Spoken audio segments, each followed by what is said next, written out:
Here's a quick one. In the book of Ezra, chapter 8, we see Ezra taking a journey back to Jerusalem to go and fix the broken walls.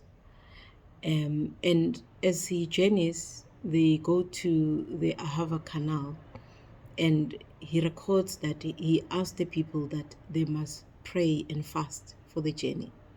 Here's something interesting that he says. He says, "We were ashamed of asking the king for protection." So as they were leaving, they didn't ask for soldiers to protect them on the road, even though they knew that the road is dangerous. But what I like his thought process is that if we had already told the king about how great our God is, if we already bragged about what God has done for the people of Israel, if we've already told them that our God is powerful, more powerful than the enemy, how can we then ask for protection from man? It says now we were ashamed to ask for protection. So we went back to our God and asked for protection. And the word of God says, God answered them.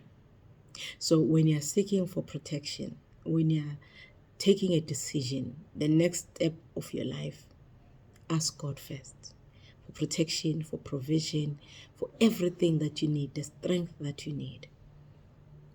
Be ashamed to depend on men when you've not been to God, because it is God that instructs men to support you if you have gone to God for the work that He has called you to do.